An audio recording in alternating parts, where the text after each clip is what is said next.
স্বাগত ডিবিসি সংবাদে। আপনাদের সাথে আছি আমি জান্নাত সাথী। এবার জানাবো খবরের বিস্তারিত। দেশে বিনিয়োগ কমে যাওয়ায় কমেছে কর্মসংস্থান। এই মুহূর্তে মহার্ঘ ভাতা বাস্তবায়ন হলে এডিপির বাইরে ব্যয়ের চাপ বাড়বে। মিডিয়া ব্রিফিংয়ে এসব তথ্য জানিয়েছে বেসরকারি গবেষণা প্রতিষ্ঠান সেন্টার ফর পলিসি ডায়ালগ বা সিপিডি। প্রতিষ্ঠানটির ধানমন্ডি কার্যালয়ে আয়োজিত ব্রিফিংয়ে সিপিডি জানায়, অন্তর্বর্তী সরকার অত্যাবশ্যকীয় পণ্যের সরবরাহে চাঁদাবাজি, মজুতদারি, অযৌক্তিক পণ্য মূল্য নির্ধারণের মতো অনিয়ম মোকাবেলায় পদক্ষেপ নিতে পারেনি। তাই মূল্যস্ফীতিও কমাতে পারেনি। চলমান অর্থ বছরে সামষ্টিক অর্থনৈতিক গতিধারায় উন্নতির লক্ষণ দেখা যাচ্ছে না। ছাত্র জনতার আন্দোলনের পর গঠিত অন্তর্বর্তী সরকার কয়েকটি খাত ভিত্তিক সংস্কারমূলক কর্মসূচি সহ বেশ কিছু অর্থনৈতিক পদক্ষেপ গ্রহণ করলেও জনজীবনে এবং ব্যবসা বাণিজ্যে স্বস্তি আনার মতো কোনো উল্লেখযোগ্য পরিবর্তন অর্জন করতে পারেনি বলে মত সিপিডির। এবং কন্টিনিউটির জন্য একটা ভারত এবং নেপালের সঙ্গে একটা এই অত্যাবশ্যকীয় পণ্যের সরবরাহ শৃঙ্খলে চাঁদাবাজি, মজুতদারি, অযৌক্তিক মূল্য নির্ধারণের মতো অনিয়ম এগুলো মোকাবেলা করা সম্ভব হয়নি। সেখানে সরকার তেমন, যার কারণে সরকার বিভিন্ন পণ্যের দাম কমাতে পারছে না। নবায়নযোগ্য জ্বালানির অবদান এখনো মাত্র 4% এবং গত 6 মাসে আসলে এই ক্ষেত্রে তেমন কোনো পরিবর্তন হয়নি, অগ্রগতি হয়নি। পিলখানা ট্র্যাজেডিতে সম্প্রতি জামিনে মুক্ত সাবেক বিডিআর সদস্যরা কেউই নির্দোষ নন, এমন দাবি করেছেন হত্যাকাণ্ডের শিকার সেনা সদস্যদের পরিবার।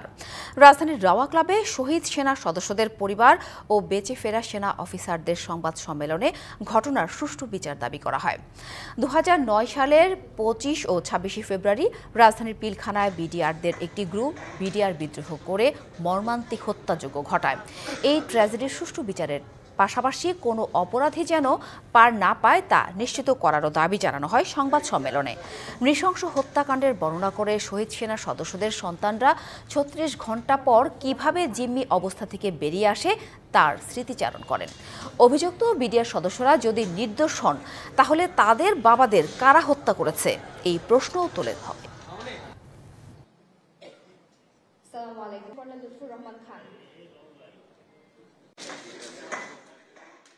একটা সৈনিক, একজন বিডিআর জওয়ান, তিনি এসে আমার মায়ের বুকের মাঝখানে বন্দুকের নল ঠেকান এবং আমি আর আমার ছোট ভাই আমার মায়ের পা জড়িয়ে ধরি। উনার পা ধরে আমরা বলি যে আঙ্কেল আমার মাকে কিছু করেন না। তারা কোনো অপরাধ বোধে ভুগে আমাদের কিছু করার নাই দেখে আমরা এখানে বন্দুক হাতে নিয়ে দাঁড়িয়ে আছি। ইট ওয়াজ নট লাইক দ্যাট। আমরা দেখছি বৈষম্য বিরোধী ছাত্র আন্দোলন, তারা হয়তোবা ওই সময় অত্যন্ত ছোট ছিল, কিন্তু তারা এই জিনিসটাকে কোথায় ঘুরিয়ে নিয়ে যাচ্ছে, তারা খুনিদের সাথে কিভাবে করে দাঁড়ায়।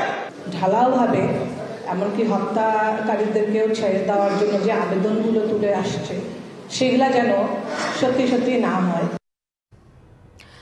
এখনো সংবাদ সম্মেলন চলছে রাজধানীর রাওয়া ক্লাবে, সরাসরি চলে যাচ্ছে সেখানে। এবং গোলাগুলির শব্দের সাথে আমরা পূর্ব পরিচিত। প্রথম দিকে ওরকমটাই মনে হয়েছিল, পরবর্তীতে হঠাৎ করে দেখি যে বন্দুক নিয়ে বাসার আশেপাশে মুখ বেঁধে, মুখে কাপড় বেঁধে জওয়ানরা ঘুরে বেড়াচ্ছে। সেটা দেখে প্রথমে আমার মাথায় ঠেকলো যে কি হচ্ছে আশেপাশে, যদি একটু দেখা যায়। ফোন দিয়ে কাউকে পাওয়া যাচ্ছে না তখন, পরিচিত যত মানুষ ছিল বিডিআরের ওখানে। সেই কারণে আমি তখন সিঁড়িতে ছাদে যাওয়ার চিন্তা করি। আমাদের বাসা ছিল 4 তলায়। ছাদে যাওয়ার সময় আধা সিঁড়ি পার হওয়ার পরে গাড়ি কিংবা গ্রেনেড কোনো একটা কিছু বাইরে ঠিক বিস্ফোরণ হয়। সিঁড়ি ঘরের কাঠ সব ভেঙে যায়, আমার গায়ে এসে কিছু লাগে। শেল শক নামক একটা যে কানে তালা লেগে যায়, সেই অভিজ্ঞতার মধ্যে তখন যাই। তখন আমার প্রথম লিটারেলি এবং মেন্টালি ধাক্কা লাগে, হচ্ছেটা কি। এরপরে ভয় ভীত হয়ে বাসায় চলে আসি। আমি বাসায় চলে এসে আমাদের বারান্দায় যাই। বারান্দায় দেয়ালের সাথে আস্তে করে বুক লাগিয়ে একটু করে উঁকি দিয়ে দেখতে যাই কি হচ্ছে, কাউকে কিছু দেখা যায় কিনা। লুকিয়ে লুকিয়ে দেখলাম কয়েকজন সদস্য একতলা 2 তলা লক্ষ্য করে লাইভ রাউন্ড ফায়ার করছে জানলা দিয়ে। সেখানে তারা কি কাউকে দেখতে পেয়েছিল, নাকি এলোপাতারি গুলি মারছিল, আমি তখনও যাই না। এবং লাইফ রাউন্ড কিনা সেটাও তখনও যাই না। সেটা জানতে পারে তার ঠিক কিছুক্ষণ পরে, কয়েক সেকেন্ড পরে তারা যখন আমার সামনের বিল্ডিং থেকে গুলি করে পার হয়ে চলে যাচ্ছে, তারা আমাকে দেখতে পারে।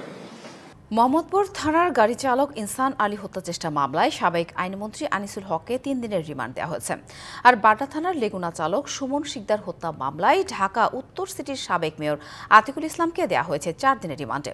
এছাড়া মোহাম্মদপুর থানার হত্যা মামলায় সাবেক প্রধানমন্ত্রী শেখ হাসিনার বেসরকারি শিল্প ও বিনিয়োগ উপদেষ্টা সালমান এফ রহমান ও সাবেক আইজিপি চৌধুরী আবদুল্লাহ আল মামুনকে 3 দিনের রিমান্ডে নিয়েছে পুলিশ। ডায়মন্ড ওয়ার্ল্ডের এমডি দিলীপ কুমার আগারওয়ালা, সাবেক সিনিয়র সচিব মহিবুল হককে রাজধানীর বিভিন্ন থানায় মামলায় গ্রেপ্তার দেখানো হয়েছে। সচিবালয়ে স্বরাষ্ট্র মন্ত্রণালয়ের সম্মেলন কক্ষে স্বরাষ্ট্র উপদেষ্টা জাহাঙ্গীর আলম চৌধুরী সাংবাদিকদের সামনে সমসাময়িক বিষয় নিয়ে কথা বলছেন। সরাসরি চলে যাচ্ছে সেখানে। কিভাবে দোনো দেশের সম্পর্ক আরো ভালো হয়, পারস্পরিক আস্থা বৃদ্ধি পায়, এগুলি ব্যাপারে আলোচনা হবে। কিন্তু ভারত থেকে তো মাননীয় উপদেষ্টা সবসময় বলা হচ্ছে, এবং ওদের যে পররাষ্ট্র মন্ত্রণালয় থেকে যে ব্রিফ করে সাপ্তাহিক বলে যে আমরা সমঝোতার মাধ্যমেই আমরা এই যে কাঁটাতারের বেড়া নির্মাণ করছি, অতীতেও করছি, এখনো করছি, কিন্তু এই সমঝোতাটা কি, এটা তো আসলে খোলাসা করা ওরাও বলে না, আমরাও কিছু বলি না। এখানে হলো কি সমঝোতার মাধ্যমে হচ্ছে। এখানে আপনারা জানেন, এর আগে আমি একবার বলছিলাম যে এই পর্যন্ত প্রায় তাদের সাথে 4টা চুক্তি হয়েছে। তো 2010 সালে যে একটা চুক্তি হয়েছে, ওই চুক্তিটার ভিতরেই একটুখানি বড় ধরনের একটু সমস্যা দেখা দিচ্ছে। ওই চুক্তিতে কিছুটা অসম চুক্তি আমরা সাইন করে ফেলছি। এখন ওই ক্ষেত্রে ওরা যেটা বলে যে তারা যে ইলিগেল কিছু বলে তা না, যেহেতু ওই চুক্তির ভিতরে আপনি এরকম একটা করছেন যে দহগ্রাম আঙ্গারপোতায় 0 লাইনের দিক দিয়ে আপনি করতে পারবেন, কি বলে ফেন্স করতে পারবেন, আপনি পারমিশন দিয়ে দিচ্ছেন, বাংলাদেশ গভর্নমেন্টই পারমিশন দিচ্ছে। ওই পরিবর্তে তারা বলছে যে 3 বিঘা করিডোরটা আমরা 24 ঘন্টা ইউজ করতে পারবো। কিন্তু এই 3 বিঘা করিডোরের জন্য কিন্তু আমরা বেরুবাড়ি বহু আগেই দিয়ে দিচ্ছি। মানে এই চুক্তির একটা অসম হয়ে গেছে, এইটার সাথে এটার কোনো কানেকশন ছিল না। এই ধরেন এরকম 2-4টা অসম চুক্তি, মানে এগুলির জন্য তো আলোচনা। না, আমরা এইগুলি কেন তো বাতিল যেন করা হয়, এই জন্য তাদের আমরা বলবো, মানে একবার আমরা বাতিল করে দিলাম বলা হবে না, ওই জন্য আলোচনা হবে যে এই চুক্তিটা এইভাবে হয় নাই, এটা এইভাবে হওয়া দরকার ছিল। যেমন আমরা বললাম যে ওই একটা বললাম যে আমরা লিখে রাখছি ETP/STP, এখন আমরা বলতেছি ETP and STP দুটোটা থাকতে হবে। আর কিন্তু সেই সময় আনলো যে এইটা থাকতে পারে, এইটা অবলিক এটা থাকতে পারে, কিন্তু এখন দেখা যায় এই জিনিসটা ঠিক হয় নাই। যেহেতু ETP-তে যেভাবে পানি শোধন করে, STP-তে তো ওইভাবে শোধন করে আসতেছে না, মানে এই ধরনের। আমরা এতক্ষণ স্বরাষ্ট্র উপদেষ্টা ব্রিফিং শুনছিলাম। রেলওয়ের রানিং স্টাফদের ধর্মঘট প্রত্যাহারের পর সকাল থেকে সারা দেশে চালু হয়েছে ট্রেন চলাচল। তবে স্টেশনগুলো থেকে নির্ধারিত সময়ে ছাড়ছে না ট্রেন, এতে কিছুটা ভোগান্তিতে পড়ছেন যাত্রীরা। সকালে রাজধানীর কমলাপুর রেলওয়ে স্টেশন থেকে রাজশাহীগামী ধূমকেতু এক্সপ্রেসের যাত্রার মাধ্যমে ট্রেন চলাচল শুরু হলেও অন্যান্য ট্রেনগুলো ঠিক সময় মতো ছাড়তে পারছে না। সকাল 7টায় সময় দেওয়া হলেও প্রায় 1 ঘন্টা দেরিতে চট্টগ্রামের উদ্দেশ্যে যাত্রা শুরু করে সোনার বাংলা এক্সপ্রেস। আর কক্সবাজারগামী পর্যটক এক্সপ্রেস 2.5 ঘন্টা পর যাত্রা শুরু করে, এতে ভোগান্তিতে পড়েন যাত্রীরা। এদিকে ঢাকার বাইরে থাকা ট্রেনগুলো কমলাপুর স্টেশনে সময় মতো আসছে না।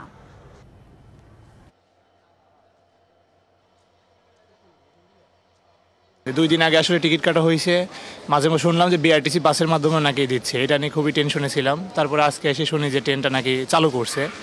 তো এখন পর্যন্ত বললাম ট্রেন কখন আসবে, বলছে যে অনেক লেট হতে পারে। এখন 2 ঘন্টা 3 ঘন্টা কি 4 ঘন্টা, এটার কোনো সিওরিটি নাই। এখনো তো কোনো আমরা সিগন্যালও পাই নাই, কোন কি প্ল্যাটফর্মে গাড়ি দিবে সেটাও আমরা এখন জানতে পারি নাই। এখন কি হবে শেষ পর্যন্ত সেটাও তো আমরা জানি না। আমাদের যেহেতু কাজ আছে, কাজের জন্যই যাওয়া, এখন যদি কোনো কারণে লেট হয় তাহলে তো আসলে একটু সমস্যা সম্মুখীন হতেই হবে। আসলে ট্রেন যাত্রা যেহেতু শুরু হয়েছে, আমরা যদি নির্দিষ্ট সময় যেতে পারি তাহলে আমাদের সকলের জন্য ভালো হয়। ভোলায় সিএনজি ও বাস শ্রমিকদের মধ্যে সকাল 11টায় আবারও সংঘর্ষের ঘটনা ঘটেছে। দুপক্ষের ধাওয়া পাল্টা ধাওয়ায় বাসস্ট্যান্ড এলাকা পরিণত হয়েছে রণক্ষেত্রে। ইট পাটকেল নিক্ষেপ সহ অগ্নিসংযোগ করা হয়েছে বেশ কিছু সিএনজি চালিত অটোরিকশাতে। আইনশৃঙ্খলা বাহিনী পরিস্থিতি নিয়ন্ত্রণে আনলেও এখনও থমথমে ওই এলাকা।